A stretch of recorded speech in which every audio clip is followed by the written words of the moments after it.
ನಮ್ಮ ಮೆಟ್ರೋ ದರ ಏರಿಕೆ ವಿರುದ್ಧ ಜನಾಕ್ರೋಶ ಭುಗಿಲೆದ್ದಿದೆ. ದರ ಏರಿಕೆ ಮಾಡಿದ್ಯಾರು ಅನ್ನೋ ರಾಜಕೀಯ ನಾಯಕರ ಜಟಾಪಟಿಯ ನಡುವೆ ಜನರು ಬಾಯ್ಕಾಟ್ ಮೆಟ್ರೋ ಅಭಿಯಾನವನ್ನ ಶುರು ಮಾಡಿದ್ದಾರೆ. ಇದರ ಮಧ್ಯೆ ಸಿಎಂ ಸಿದ್ದರಾಮಯ್ಯ ಕೇಂದ್ರದ ವಿರುದ್ಧ ಹರಿಹಾಯ್ದಿದ್ದಾರೆ.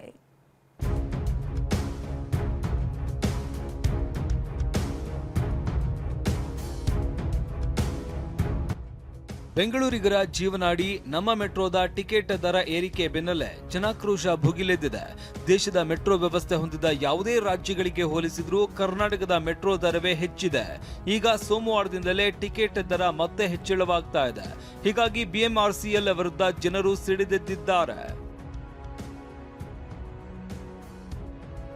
ಇದಲ್ಲದೆ ಜಾಲತಾಣದಲ್ಲಿ ಮೆಟ್ರೋ ಬಾಯ್ಕಾಟ್ ಕ್ಯಾಂಪೇನ್ ನಡೆಸಲಾಗ್ತಾ ಇದೆ. ಕನ್ನಡ ಪರ ಸಂಘಟನೆಗಳು ಸಹ ಬೆಂಗಳೂರಿನ ಶಾಂತಿನಗರದ ಕಚೇರಿಗೆ ಮುತ್ತಿಗೆ ಹಾಕೋದಕ್ಕೆ ಯತ್ನಿಸಿದ್ರು. ದರ ಹೆಚ್ಚಿಸಿದ್ರೆ ಉಗ್ರ ಹೋರಾಟ ಮಾಡೋದಾಗಿ ಎಚ್ಚರಿಸಿದ್ದಾರೆ. 9ನೇ ತಾರೀಕು ದರ ಏರಿಕೆ ಏರ್ತೀವಿ, 5% ಹೆಚ್ಚಳ ಮಾಡ್ತೀವಿ ಅಂತ ಹೇಳ್ತಾ ಇದ್ದಾರೆ. ನಾವು ಎಚ್ಚರಿಕೆ ಕೊಡ್ತಾ ಇದೀವಿ. ಕೇಂದ್ರ ಸರ್ಕಾರ ಮತ್ತೆ ರಾಜ್ಯ ಸರ್ಕಾರಕ್ಕೆ ಉಗ್ರ ಹೋರಾಟ ಮಾಡಕ್ಕೆ ರೈಲುಗಳು ಎಲ್ಲೆಲ್ಲಿ ಮೆಟ್ರೋ ಹೊಡೆದ ಎಲ್ಲ ಕಡೆ ಮುತ್ತಿಗೆ ಹಾಕಂತ ಕೆಲಸ ನಮ್ಮ ಕಡೆ ಸೇನೆ ಮಾಡುತ್ತೆ.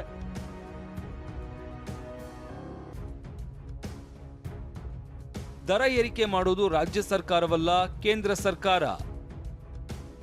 ವಿಪಕ್ಷಗಳ ನಾಯಕರ ಆರೋಪಕ್ಕೆ ಸಿಎಂ ಸಿದ್ದರಾಮಯ್ಯ ತಿರುಗೇಟು.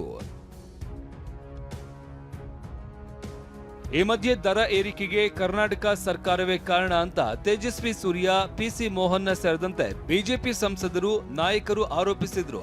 ಇದಕ್ಕೆ ಮಾಧ್ಯಮ ಪ್ರಕಟಣೆ ಮೂಲಕ ಸಿಎಂ ಸಿದ್ದರಾಮಯ್ಯ ತಿರುಗೇಟು ಕೊಟ್ಟಿದ್ದಾರೆ. ಮೆಟ್ರೋ ದರ ಏರಿಕೆಯನ್ನ ರಾಜ್ಯ ಸರ್ಕಾರ ನಿರ್ಧರಿಸಲ್ಲ, ಕೇಂದ್ರ ಸರ್ಕಾರದ ವಸತಿ ಮತ್ತು ನಗರ ವ್ಯವಹಾರಗಳ ಸಚಿವಾಲಯದ ಮೂಲಕ ರಚಿಸಲಾದ ಎಫ್ಎಫ್ಸಿ ನಿರ್ಧರಿಸುತ್ತೆ ಎಂದಿದ್ದಾರೆ. ಅಷ್ಟೇ ಅಲ್ಲ, ದರ ಏರಿಕೆ ಬಗ್ಗೆ ಕೇಂದ್ರ ಸರ್ಕಾರದ ಜೊತೆ ಚರ್ಚಿಸುತ್ತೇನೆ ಅಂದಿದ್ದಾರೆ.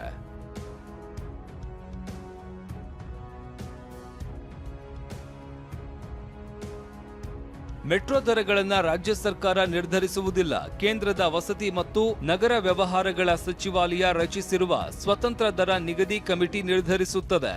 ದರ ನಿಗದಿ ಸಮಿತಿ ನಿಗದಿತ ಅವಧಿಯೊಳಗೆ ಶಿಫಾರಸು ಸಲ್ಲಿಸಬೇಕು. ಮೆಟ್ರೋ ಆಡಳಿತ ಶಿಫಾರಸು ಒಪ್ಪಿ ಜಾರಿ ಮಾಡಬೇಕಿದೆ. ರಾಜ್ಯ ಸರ್ಕಾರಕ್ಕೆ ಅಥವಾ ಬಿಎಂಆರ್ಸಿಎಲ್ಗೆ ಅಧಿಕಾರವಿಲ್ಲ. ಶಿಫಾರಸು ರದ್ದುಗೊಳಿಸುವ, ಉಲ್ಲಂಘಿಸುವ ಅಧಿಕಾರವಿಲ್ಲ. ಈ ದರ ನಿಗದಿ ಕಮಿಟಿಯನ್ನ ಕೇಂದ್ರ ಸರ್ಕಾರ ರಚಿಸುತ್ತದೆ. ರಾಜ್ಯದ ಜನರಿಗೆ ನನ್ನ ವಾಗ್ದಾನ, ನಾವು ನಿಮ್ಮೊಂದಿಗಿರುತ್ತೇವೆ. ನಾನು ಈ ವಿಚಾರವಾಗಿ ಕೇಂದ್ರ ಸರ್ಕಾರದ ಜೊತೆ ಚರ್ಚಿಸುತ್ತೇನೆ ಅಂತ ಸಿಎಂ ಸಿದ್ದರಾಮಯ್ಯ ಹೇಳಿದ್ದಾರೆ. ಇನ್ನು ಸಿದ್ದರಾಮಯ್ಯ ಆರೋಪಕ್ಕೆ ಸಂಸದ ತೇಜಸ್ವಿ ಸೂರ್ಯ ತಿರುಗೇಟು ಕೊಟ್ಟಿದ್ದು, ಕೇಂದ್ರ ಸರ್ಕಾರವೇ ದರ ಹೆಚ್ಚಳ ಮಾಡಿದ್ದಾದ್ರೆ ಕೋರ್ಟ್ಗೆ ಬೇಕಿದ್ರೆ ಹೋಗಲಿ, ಕೇಂದ್ರಕ್ಕೆ ಪತ್ರ ಬರೆದು ಪ್ರಶ್ನಿಸಲಿ. 24 ಗಂಟೆ ಒಳಗೆ ದರ ಕಡಿಮೆ ಮಾಡುವ ಜವಾಬ್ದಾರಿ ಬಿಜೆಪಿ ಸಂಸದರದ್ದು ಎಂದಿದ್ದಾರೆ. ಒಂದು ಸಿಂಗಲ್ ಪತ್ರ ಬರೀರಿ ಸಾಕು.